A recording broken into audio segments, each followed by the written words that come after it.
noticias del cielo a la tierra. Y está acompañados por el pastor Juan. Gracias, hermano. Dios los bendiga. Saludos a todos. Debemos compartir las noticias del cielo a la tierra para todos ustedes, queridos hermanos y oyentes, donde quiera que se encuentren. Hoy nos corresponde el Evangelio de Mateo, el capítulo 1, hermano. ¿De qué vamos a hablar hoy? Vamos a hablar de las generaciones, descendencias, genealogía de Jesús. Amén. Qué bueno, vemos en el Evangelio de Mateo una genealogía de Jesús y en el Evangelio de Lucas también hay otra genealogía, pero nos corresponde es el Evangelio de Mateo, y en el capítulo 1 podemos ver cómo comienza el pasaje, cómo describe el apóstol Mateo en su Evangelio, que este es el libro de la genealogía de Jesucristo, y dice que hijo de David e hijo de Abraham. Esto es muy importante, hermano, y el autor Mateo quiere resaltar de que Jesús es descendiente tanto del rey David como de Abraham, hermano. Piense por un momento, hermano y oyentes, la importancia de Abraham para los judíos. ¿Quién era Abraham para los judíos? Abraham para los judíos era un patriarca, un referente de obediencia y pureza. Amén. Un hombre de fe, ejemplo de fe, un hombre que obedeció a Dios cuando Dios lo llamó a salir de la tierra por la promesa que le dio de convertir a Abraham en una gran nación. Entonces, hermano, cuando nos dice que Jesús era hijo de Abraham, es muy importante, porque el padre del pueblo de Israel, el padre de los judíos era Abraham, y Jesús era hijo de Abraham. También nos dice, hermano, que era hijo de David, descendiente de David. ¿Qué importancia tiene el rey David para los judíos? Pues el rey David para los judíos era un hombre con poder, un hombre sometido a la obediencia y un hombre guerrero, un hombre que llevaba a avanzar un pueblo cada día. Amén. Fue un hombre conforme al corazón de Dios. Y Dios le prometió al rey David que su descendencia estaría siempre en el trono de Israel. Entonces nos dice la genealogía que Jesucristo era hijo de David e hijo de Abraham. Luego nos comienza a narrar, hermano, de que Abraham engendró a Isaac, Isaac a Jacob, de Jacob viene de una de las 12 tribus, la tribu de Judá, y sabemos que Jesús es descendiente de Judá. Luego nos sigue mencionando a los hermanos de Judá, dice que Judá de Tamar engendró a Fares y a Sara, que eran gemelos. Dice también, ya vemos una mujer, hermano, vemos una mujer mencionada en la genealogía, y dicen los estudiosos que no era algo común que en las genealogías de los judíos y de esa época que se escribieran, que se tuviera en cuenta a mujeres. Aquí hay algo muy importante que llama la atención, es que vemos a una mujer que es Tamar. ¿Son valiosas las mujeres para Dios, hermano? Amén, en todo tiempo. Qué bueno. Y que en esa genealogía de Jesús hay mujeres incluidas. Obviamente hubieron mujeres porque nacemos de hombre y de mujer, de padre y madre, pero no era importante hacer referencia a mencionar a esas mujeres. Pero para Dios, para el Espíritu Santo, para el autor sagrado, era muy importante hacer referencia a estas mujeres. Tanto lo fue Tamar, como lo fue Ruth, como lo fue Rahab, mujeres de Dios, mujeres que se destacaron por su obediencia y su fidelidad. Nos dice en el versículo 4 que Aram engendró a Aminadab, Aminadab a Nazón, Nazón a Salmón, Salmón engendró a Rahab, Salmón engendró de Rahab a Booz. Entonces, vemos, hermanos, que Booz, un hombre muy importante, porque dice que Booz engendró de Ruth a Obed. Conocemos la historia de Ruth, una moabita. Hay una mujer extranjera aquí, aunque también está Rahab la ramera en Jericó, la mujer que protegió a los espías que mandó Josué. Pero esta es otra extranjera, esta es Ruth, una moabita. Esta moabita siguió a Noemí, su suegra. Noemí era del pueblo de Dios, Noemí adoraba a Jehová. Y Ru hace un pacto con Noemí de seguirla a su pueblo y de seguir a Jehová, su Dios. Qué maravillosa esta fe de Ruth, una mujer extranjera, poner su fe en Jehová, hermano. Amén. Pues nos da a entender de que así seamos extranjeros de cualquier nacionalidad, pues la fe cuenta mucho en toda persona, sea mujer, sea hombre. La fe es algo muy valioso e importante para el Señor. Amén, amén. Cuánto más, hermano, si Dios se agrada de la fe de un judío, de alguien de su pueblo, que nació en una familia, en una descendencia creyente del Dios Jehová, del Dios de la Biblia. Cuánto más se agrada a Dios de una persona extranjera, una persona, un gentil. claro, de un gentil, de tener dioses paganos, de no conocer al Dios de la Biblia. Dios se agrada de eso, hermano. Amén. Entonces vemos que de Ruth nace Obed, y dice que de Obed nace Isaí. Isaí es el papá del rey David. Entonces llegamos, hermano, a otro personaje muy importante en la genealogía, que es el rey David, hijo de Isaí, nieto de Obed, y su bisabuela sería entonces Ruth. Tenemos al rey David, un hombre conforme al corazón de Dios, como acabamos de decir, un hombre que Dios escogió para ser rey de Israel, un hombre que fue victorioso, un hombre que peleó, y que Dios prometió que de su descendencia siempre habría un rey. Y llama la atención que de ahí viene nuestro Señor Jesucristo. Dice que de David vino el rey Salomón, con la que fue mujer de Urías, Betsabé. De Salomón vino Roboam, luego Abías, luego Asa, luego Josafat, luego Joram, luego de Joram Usías, luego de Usías Jotam, de Jotam Acaz, luego Ezequías, luego Manasés, luego Amón, luego de Amón vino el rey Josías, y bueno, ya de Josías ya viene la deportación con su hijo Econías. Llama la atención, hermanos, que todos los reyes que se están mencionando aquí en esta lista, aunque son muchos, aún faltan algunos por mencionar, pero el autor, Mateo, y el Espíritu Santo, que fue quien le guió y inspiró, no escribió a todos los reyes, pero sí a unos importantes. Algunos creen que era porque de esta manera era más fácil de aprender la genealogía. En ese tiempo no era normal tener un escrito de la Biblia ni de ninguna otra literatura que fuese de fácil acceso para el pueblo común. La gente memorizaba, la gente aprendía, la gente se grababa todas estas historias, toda esta literatura.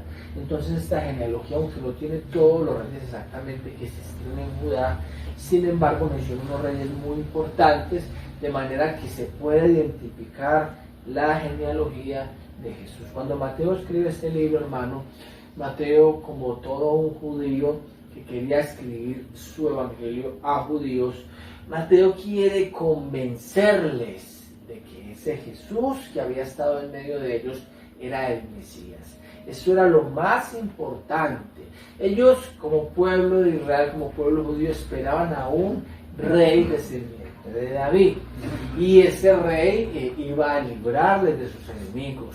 Para Mateo es tan importante, a través de este evangelio, decirles: ese Jesús que fue crucificado por ustedes y por los romanos, ese Jesús es el Mesías, hermano. ¿Qué opinas, hermano, de esta intención de Mateo para con los judíos? Pues es una intención muy buena de acercar a las personas, aparte de que creyeran, de que confiaran en él.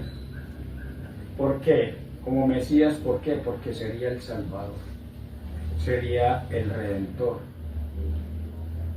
Amén, hermano, Y, muy importante. Y hasta hoy, pues, esto fue para los judíos, y hasta hoy vemos de que si fue importante en ese tiempo presentar a Jesús como el Mesías, aún en este tiempo es importante presentar a Jesús como el Mesías, como el Salvador, como el Redentor de nuestras almas. de nuestras vidas. Esa es la tarea que nosotros como creyentes tenemos hoy, que el Señor nos ha designado, nos ha delegado hoy como creyentes. Seguir presentando a Jesús como ese Mesías, porque hasta el día de hoy muchas personas no lo han conocido, muchas personas lo siguen ignorando. Y entonces la tarea de nosotros como creyentes es presentar a Jesús como el Mesías en todo tiempo, en todo lugar, en toda nación. Amén, mi hermano. Amén, amén. Qué bueno, esa misión la hemos recibido nosotros, claro que sí, de parte de Jesús, de parte de los apóstoles. Y es lo más importante de lo que nosotros tenemos que hablar. Es correcto, mi hermano. Vemos entonces que la genealogía va concluyendo con la deportación a Babilonia. Llega un momento en que los judíos son deportados a Babilonia como castigo de nuestro Dios por su desobediencia y su rebeldía. Y de ahí entonces vemos que sigue la descendencia, o sea, se siguen contando, y un personaje muy importante después de que ellos vuelven del exilio otra vez a reconstruir su ciudad, el templo, como lo narra el libro de Esdras y Nehemías, es que hay un hombre que se destaca, que es Zorobabel. Zorobabel se destaca como descendiente de David. Zorobabel es nombrado gobernador, no es nombrado rey, puesto que cuando se levanta este hombre ya ni siquiera Babilonia gobierna, sino los medo-persas, el imperio medo-persa. El imperio medo-persa delega a Zorobabel, le permite que vuelva con el pueblo a su tierra para construir la ciudad y el templo, pero Zorobabel no es nombrado rey, pues porque los medo-persas tenían sus propios reyes y eran ellos los que gobernaban. Pero sí se le pone como gobernador. Eso llama la atención de que Dios sigue, aún sin haber rey, Dios sigue reconociendo esa dinastía de David, porque Zorobabel era de la dinastía davídica. Por eso es tan importante que se menciona a Zorobabel. Versículo 12 dice: después de la deportación a Babilonia, Jeconías engendró a Salatiel, y Salatiel a Zorobabel. Zorobabel engendró a Abiud, a Eliaquim, y a Eliaquim. Entonces sigue este hombre como alguien muy importante en la genealogía. Y sigue bajando la genealogía, y luego nos menciona a Matán, y de Matán a Jacob, y de Jacob José, marido de María, dice el versículo 16, de la cual nació Jesús llamado el Cristo. Entonces, el autor Mateo en la genealogía nos dice que José viene en esa dinastía. Es muy importante José, y uno pensaría, ¿por qué si José no era el papá biológico de Jesús? Porque José era la persona que traía esa genealogía, venía como descendiente del rey David. Entonces, es muy importante mencionar a José. Bueno, y la pregunta es si José no era papá de David, de Jesús. ¿Por qué era importante mencionarlo? Bueno, porque aunque José no era el papá biológico de Jesús, era el papá que tenía la autoridad sobre él, porque él lo recibe como su hijo, o sea que era el papá legal. José era el papá de Jesús, sí, el papá legalmente constituido sobre la tierra era José. De manera que el reinado que José podía haber heredado, en otras palabras, hermano, José podía ser el rey en ese momento, el esposo de María. ¿Por qué no era rey? Porque los romanos estaban gobernando. Pero José, si los romanos no gobernaran, José era un candidato para reinar, porque era descendiente de David. Entonces, de ahí la importancia de que Jesús era hijo de José, aunque acá lo que quiere hacer el autor, repito, como dice, es que Jacob engendró a José, marido de María, de la cual nació Jesús llamado el Cristo. Aquí el autor quiere hacer referencia que de José se une con María, y dice que de María viene Jesús el Cristo. O sea, no lo dicen que Jesús nace de José, o sea, que no es engendrado por José, porque sabemos que viene un nacimiento virginal para Jesús. Es el medio que Dios usa, pero sí de María. De ahí la diferencia, hermano, en Lucas, de que hay una genealogía diferente, y es porque algunos dicen de que está hablando ya de la descendencia de María, o sea que tanto José como María eran descendientes de David. ¿Ya? Entonces, por la sangre Jesús vendría a ser descendiente de David por María, por la sangre, biológicamente. Pero por el, digamos, el apellido, por la autoridad, por la legalidad, obviamente por José, porque José era descendiente de David.